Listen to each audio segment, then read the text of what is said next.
that they look. When did you define yourself? I mean, really, that's not who you are. Very often people say, well, I can't do that. I'm not that kind of person. And I always say to people, really, when did you define yourself? I mean, really, how many years ago did you come up with what you could and couldn't do in your life? How many years ago? Most people, if they really look at how they're living their life today, it's based on a set of standards, a set of beliefs that they made choices about 10, 20, 30 or more years ago. I mean, very often we made decisions in our youth or very young about what to believe, about what we were capable of, about who we are as a person. And that becomes the glass ceiling, if you will, that controls us. There's a corny metaphor, but it's true. I remember one time I was with my family at the circus and there was a person there and they had this big giant elephant. And you look at this elephant and they take this little rope, put it around the elephant's neck, and they drive this stake into the ground. And I mean, you look at this and you know that elephant could rip down the entire tent with almost no effort. And yet the elephant doesn't struggle, doesn't try. Why? Because the elephant's conditioned. And they take that elephant and condition the elephant when it's a baby elephant. That's how they train him. When it's a little baby elephant and it doesn't have the power yet, they put a big rope around it and they drive this huge stake in the ground and the elephant fights and fights and fights. And one day, finally, that elephant decides, I'm not capable of pulling this out. And once that becomes the definition of an identity of anyone, an elephant in this case, they don't even try anymore. It's just who I am. That's how it is. That's just the way it is in my life. I'd like to ask you to take a look at any place you've got a limitation and ask yourself, when did I decide to accept that limitation? And you may not even see it as a limitation. You might see it as just that's who I am.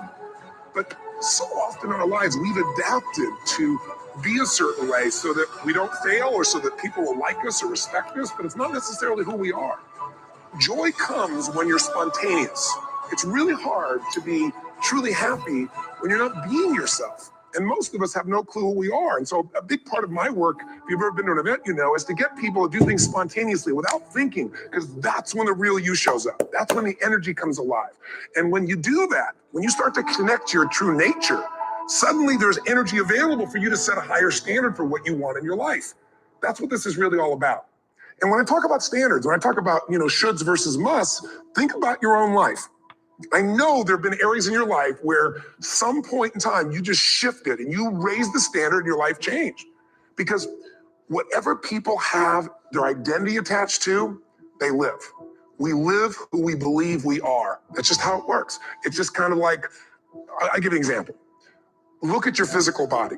Your physical body today is an absolute reflection of only one thing, not your goals, not your desires, but your standards.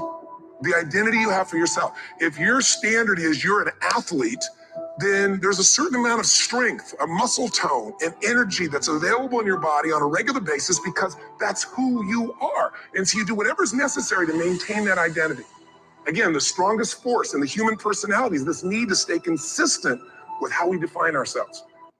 Let's go. Let's go. Rise and shine, familia. Another blessed and grateful day. Had to start off with my brother, Tony Robbins. This is actually the individual I was named after, for those of you that don't know. So let's go ahead and dive into the day. I've got a phenomenal topic for you guys. As you can see, one of the stories that I learned 4 years ago that really shifted my perspective as far as going through and growing through adversity, right? But before we go ahead and dive in, let's drop some gratitude, right? What are you guys grateful for down below? Drop it down in the chat box. Grateful for another day live. Grateful to be healthy. Grateful for the family. Grateful for an opportunity to go ahead and get 1% better. Grateful for all the abundance and momentum flowing to and through each and every one of us coming in and out of the month of March. So without any further ado, let's go ahead and get into it. All right, so the story I have for you guys today, right, it's called, Are You the Carrot, the Egg, or the Bean? Okay, this is something that's really going to make you think about whatever it is that you're going through, to look at it in a different light. So check this out. There's a little boy, right, an 8-year-old boy. He's going to school and he's having a really tough time, right? He's getting bullied. His grades are struggling because he's so stressed out and anxious every day. And he comes back home and he's crying to his mother one day. And he's like, I don't know what to do. I'm so stressed out. I'm sick of getting bullied all the time. And his mother says, come to the kitchen for me. I want to go ahead and I want to show you something, right? So she walks him over to the kitchen and she puts 3 pots right on the stove, right? And she grabs 3 items. She grabs an egg, she grabs a carrot, and she grabs a little coffee bean. and she turns the stove on and she lets the boiling water start to rise. And she says, okay, now pay attention to what happens when I put each of these three into the boiling water. And I want you to tell me how they each react, right? So she goes ahead and she grabs the carrot. So the carrot starts off hard and it's really stiff, drops in the boiling water, takes the soft shelled egg, drops it in the water, and then she takes the coffee bean. So she lets it boil for about 10 minutes and she takes it out and she lays it there right on a rag. And she said, okay, I want you to talk to me about what do you see with each of these three. And the little boy, he's going and he's looking at the carrot. He says, well, the carrot, it started off really hard, but now it's all soft and mushy, right? And then he goes with the egg. He's like, well, the egg, it started off with a really soft shell, but now it actually turned hard. And then he looked at the coffee bean. He said, well, that's pretty interesting. The coffee bean turned into coffee. So what is the lesson of the story? The lesson is very simple. Who are you in your life right now?